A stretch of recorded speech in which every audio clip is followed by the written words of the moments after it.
April 20 చరిత్రలో ఈరోజు British వారిపై తొలి తిరుగుబాటు జ్వాల. 1857 ఏప్రిల్ 20న బ్రిటిష్ వారి దురాగతాల నుండి దేశాన్ని విముక్తి చేయడానికి మొదటి విప్లవం హిమాచల్లోని కసౌలీ కంటోన్మెంట్ నుండి ప్రారంభమైంది. అదే రోజు అంబాలా రైఫిల్ డిపోకు చెందిన 6 భారతీయ సైనికులు కసౌలీ పోలీస్ స్టేషన్ను తగలబెట్టారు. ఫలితంగా బ్రిటిష్ వారు చాలామంది విప్లవకారులను పట్టుకుని జైళ్లల్లో ఉంచారు. చాలామందిని ఉరితీశారు. కసౌలీలో విప్లవ జ్వాల రగిలించిన నిప్పురవ్వ మొత్తం హిమాచల్ను చుట్టుముట్టింది. ప్రజల హృదయాలలో స్వాతంత్ర జ్యోతిని మేల్కొల్పింది. కసౌలీ తర్వాత విప్లవ తరంగం హిమాచల్ అంతటా దాక్షయ్, సబతు, కల్కా, జుటోగ్ కంటోన్మెంట్లతో సహా వ్యాపించింది. మీరట్, ఢిల్లీ, అంబాలాలో తిరుగుబాటు గురించి బ్రిటిష్ వారికి సమాచారం అందిన వెంటనే బ్రిటిష్ వారు అంబాలాకు కవాతు చేయాలని కసౌలీ కంటోన్మెంట్ సైనికులకు ఆదేశించారు. దీనికి భారతీయ సైనికులు అంగీకరించలేదు. బహిరంగంగా తిరుగుబాటు చేసి తుపాకీలను తీసుకున్నారు. అదే సమయంలో మొత్తం దేశంలో విప్లవం నిర్వహించడానికి ఒక రహస్య సంస్థ ఏర్పడింది. పర్వతాలలో దీని నాయకుడు పండిట్ రామ్ ప్రసాద్ బైరాగి. జూన్ 12, 1857న ఈ సంస్థ కొన్ని లేఖలు అంబాలా కమిషనర్కు చేరాయి. రాంప్రసాద్ బైరాగి 2 లేఖలు కూడా అందులో ఉన్నాయి. ఈ కారణంగా సంస్థ రహస్యం బట్టబయలైంది. బైరాగిని పట్టుకొని అంబాలా జైలులో ఉరితీశారు. అయితే అప్పట్లో విప్లవకారులు మేల్కొల్పిన మెరుపు ఫలితంగా 90 ఏళ్ల తర్వాత దేశం బ్రిటిష్ వారి బానిసత్వం నుంచి విముక్తి పొందింది. వేణుగాన కోవిదుడు పన్నాలాల్ ఘోష్ వర్ధంతి. 1960 ఏప్రిల్ 20న ఆధునిక వేణు పితామహుడిగా పరిగణించే పన్నాలాల్ ఘోష్ న్యూఢిల్లీలో మరణించారు. పన్నాలాల్ ఘోష్ వేణువు వంటి జానపద వాయిద్యాన్ని శాస్త్రీయ వాయిద్యంగా నిలిపారు. ఆయన కృషి వల్లనే నేటి ఫ్యూజన్ సంగీతంలో వేణువుకు ముఖ్యమైన స్థానం ఉంది. పన్నాలాల్ ఘోష్ అనేక చిత్రాలలో ఫ్లూట్ వాయించారు. ఆ గీతాల గురించి నేటికి ప్రత్యేకంగా చెప్పుకుంటారు. ఈ చిత్రాలలో మొగ్లే ఆజం, బసంత్ బహార్ వంటి అనేక ప్రసిద్ధ చిత్రాలు ఉన్నాయి. పన్నాలాల్ ఘోష్ అసలు పేరు అమల్ జ్యోతి ఘోష్. ఆయన తాత హరికుమార్ ఘోష్, తండ్రి అక్షయ్ కుమార్ ఘోష్ నిష్ణాతులైన సంగీత విద్వాంసులు. అతని తల్లి సుకుమారి ప్రముఖ గాయని. తన కెరీర్ ప్రారంభంలో పన్నాలాల్ ఘోష్ గురుదేవ్ రవీంద్రనాథ్ ఠాగూర్ను కలిశాడు. ఆ తర్వాత ఆయన స్వాతంత్ర ఉద్యమంలో పాల్గొన్నాడు. బెంగాల్ సమకాలీన సంగీతం, కవిత్వం పునరుజ్జీవానికి నాయకత్వం వహించాడు. పన్నాలాల్ ఘోష్ వేణువును జానపదం నుండి శాస్త్రీయ సంగీతం వరకు వాయించడానికి అనువుగా ఉండేలా సవరించారు. కొన్ని కొత్త రాగాలను కూడా స్వరపరిచాడు. ఆయన రూపొందించిన పొడవాటి వెదురు వేణువును హిందుస్థానీ శాస్త్రీయ సంగీతం కోసం తర్వాత ఫ్లూటిస్టులు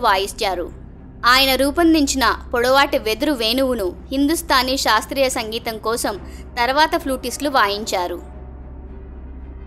ఒడియా సాహిత్యవేత్త గోపీనాథ్ మొహంతి జయంతి.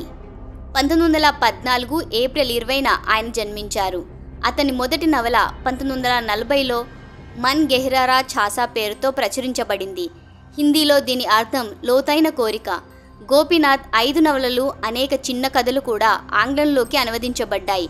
అయినప్పటికీ వారి భాష, సూక్ష్మ నైపుణ్యాలను ఆంగ్లంలో సూచించడం చాలా కష్టం. అయితే అనువాదకులు ఒడియా గురించి తెలియని పాఠకులకు అసలు గ్రంథాల గొప్పదనాన్ని, సంక్లిష్టతను తెలియజేయడానికి ప్రయత్నించారు. ఒడియా సాహిత్యానికి చేసిన కృషికి గాను గోపీనాథ్ మొహంతికి 1973లో జ్ఞానపీఠ అవార్డు లభించింది. తర్వాత 1981లో సాహిత్యం, విద్యారంగంలో కృషికి భారత ప్రభుత్వం పద్మభూషణ్ బిరుదుతో సత్కరించింది. లీగ్ ఆఫ్ నేషన్స్ రద్దు.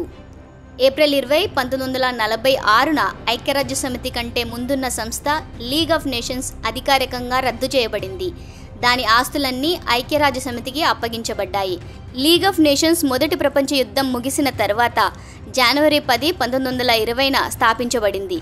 అంతర్జాతీయ శాంతిని కొనసాగించడానికి దేశాల మధ్య సహకారాన్ని పెంచడం దీని ప్రధాన లక్ష్యం.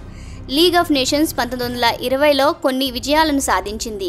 కానీ 1930లలో యాక్సిస్ శక్తుల దాడిని ఆపలేకపోయింది. రెండవ ప్రపంచ యుద్ధం ప్రారంభం లీగ్ దాని ప్రాథమిక లక్ష్యంలో విఫలమైందని తెలిసిపోయింది. 1946లో ఐక్యరాజ్య సమితి లీగ్ ఆఫ్ నేషన్స్ స్థానంలోకి వచ్చింది. రేడియం, పొలోనియం ఆవిష్కరణ.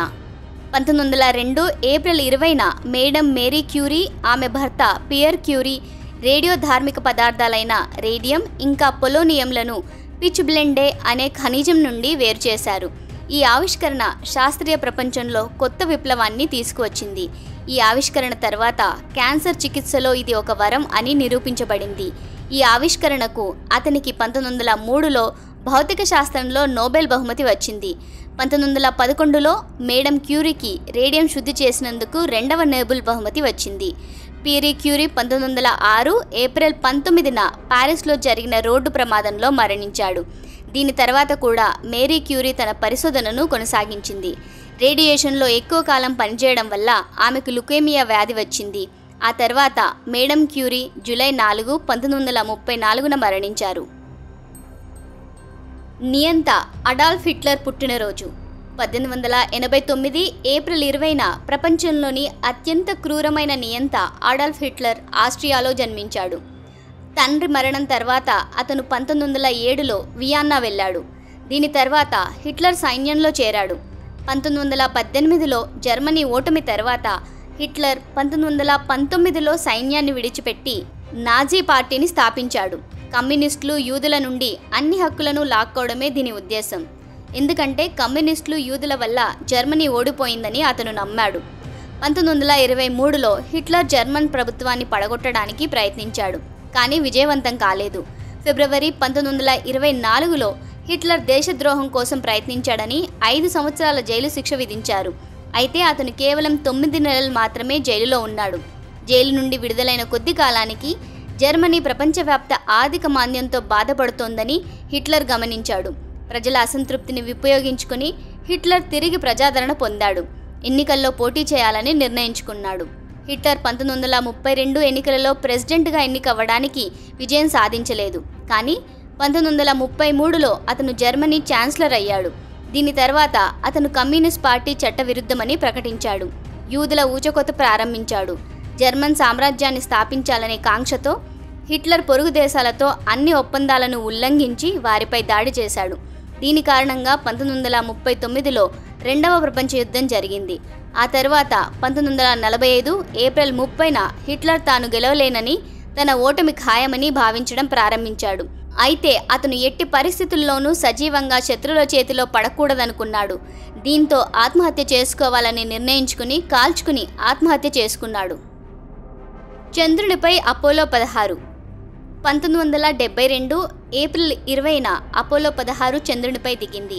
అమెరికా అంతరిక్ష పరిశోధన సంస్థ నాసా అపోలో 16ను ప్రయోగించింది. అపోలో 16 అనేది యుఎస్ అపోలో అంతరిక్ష కార్యక్రమంలో 10 మంది సిబ్బందితో కూడిన మిషన్. ఇది చంద్రునిపై దిగిన 5వ ఇంకా చివరి మిషన్. ఈ మిషన్లో commander John Young, lunar module pilot Charles Duke, command module pilot Ken Mattingly ఉన్నారు. ఏప్రిల్ 16, 1972న ఫ్లోరిడాలోని కెన్నెడీ అంతరిక్ష కేంద్రం నుండి ప్రయోగించిన అపోలో 16 చంద్రునిపైకి వెళ్లే మార్గంలో అనేక చిన్న అవాంతరాలను ఎదుర్కొంది. ఇది 1972 ఏప్రిల్ 27న భూమికి సురక్షితంగా తిరిగి వచ్చింది.